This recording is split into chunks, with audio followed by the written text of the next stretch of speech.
Yes.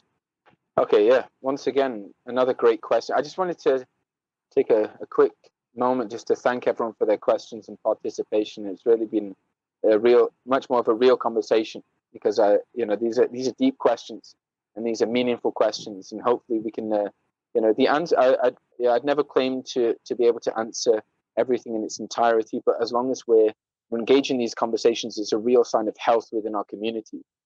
And I think firstly, it shows a sign that people are conscious, people are awake. Because if we're asleep, we're not going to be thinking about these things. We're just going to be bothered about about other things. I think part of it, I mean, we grow up in societies which it's kind of, I actually find it a really sad thing that it's almost like a fashion, to care. And if it goes out of fashion, then there's no need to care. The whole idea of activism, I think, can be a very noble thing, but only if it's based upon an authentic balance. If it's just a trend, and then the next time I'm bothered about the environment because it's trending right now, there's just something very disturbing about that. I think everyone would agree with that.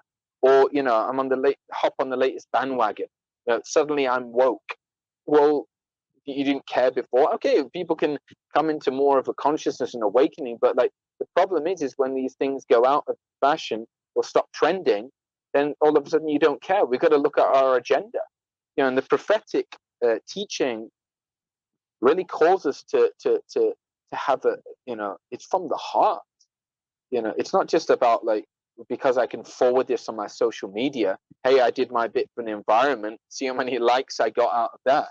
It's a really disturbing thing, and the nature of the human being, the nature of the self, the nature of the ego is that, often we want and we crave affirmation from society, from other human beings. And what Islam teaches us is okay, you have that tendency, but you not want to call yourself to that which is more meaningful, to that which is real. What does Allah think of you? Because that's when we're all going to be stood before Him on Yawm al-Qiyamah. And if we condition ourselves, on a daily basis, regularly, Allah, who am I to you?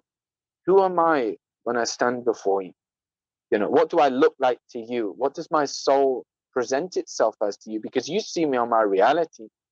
And I think if we do that, then there's no harm in engaging in those things which we feel strongly about, providing it doesn't go against the laws of our society, which is inherent within our tradition. It's not something, we need to be balanced as in only take half of Islam.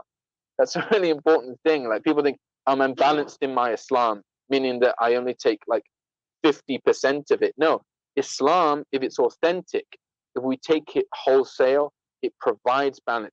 It is the meaning of balance. The Sunnah is equilibrium. It is harmony. It is beauty. There's no other meaning to those things except through that, teaching. And that's what else did the Prophet come to teach us? To be extremists, to be radical, to be, off balance, to be imbalanced in our approach to life. If you think about these things and meditate them for half a minute, the reality becomes very, very clear. Then after that, we just have to understand, the teachings of our religion. One can be concerned about one society, but it doesn't mean you follow the trends of the solutions which are given. So, okay, protests. If somebody believes that's a viable way to alter or change things, providing it's not, going against the laws of one's society and one's land, fair enough. I respect that, but I think also, there are many other ways of doing things. I think sometimes protests can often be this, I did my bit for society by protesting. Well, maybe there are other ways of doing it, and I think also as Muslims, part of the beauty of Islam, and I really want people to, as a takeaway, Islam empowers you. And the more you engage with it, the more the Prophet came to empower you, because he focused you on that which is central to your human being. And if we can have one takeaway from this session, that the more you are centered, the more you learn about yourself and how to truly empower yourself, how to truly cultivate yourself, to refine yourself, the more impact, the more influence you'll have on everyone and everything around you. Because he didn't come with a lopsided methodology. Go out and protest and that's it. No, call yourself to task as well. If I really care for people and I believe in the unseen, I believe in the power of Allah to transform things, then when was the last time I really made dua for people? Where was the last time people say, oh, just make some dua? Well, what that is when was the last time you cried? When was the last time you begged? This was the Prophet in the middle of the battle of Badr. The Prophet ﷺ, for a huge portion of the initial part of that engagement, which it was a legitimized martial engagement, that the Prophet ﷺ was in prayer. Ya Hayyu Ya Qayyum. And if we're really truly Muslims, truly engaging with his way, we need to do it upon his balance. We want to be seen doing the outward stuff. It's that stuff that's alone that really centers your intention, really makes you aware, really enlightens you. And we have to balance the inward with the outward. I think that's what I'm trying to say. So we can't leave those things, because the problem is, if we only rely on our actions, then we're forgetting the only one that can truly change anything. You take the means on the prophetic balance. And I would say, a lot of the time, I had a conversation with my brother, who's not Muslim, many years ago. And one of the things he said, and I think it's a very profound thing, he said that, a lot of what we hear from Muslims is what you are not. We're not terrorists. We're not, we don't oppress women. We don't, hate society. We're not. It's always in the negative. Okay, great. But then what are you then? What do you do? What have you got to present to the world? And we have such a vast, rich, legacy, a living tradition. It didn't die somewhere in the Abbasid era, somewhere in the medieval time. It's still living, and it's still there. And you can become a conduit to spread this light. If you're an artist, spread your art in a beautiful way. If you're a journalist, spread it upon prophetic balance. If you're a great orator, or if you're somebody that has a heart which cares and has concern, then you make that dhikr in the depths of the night.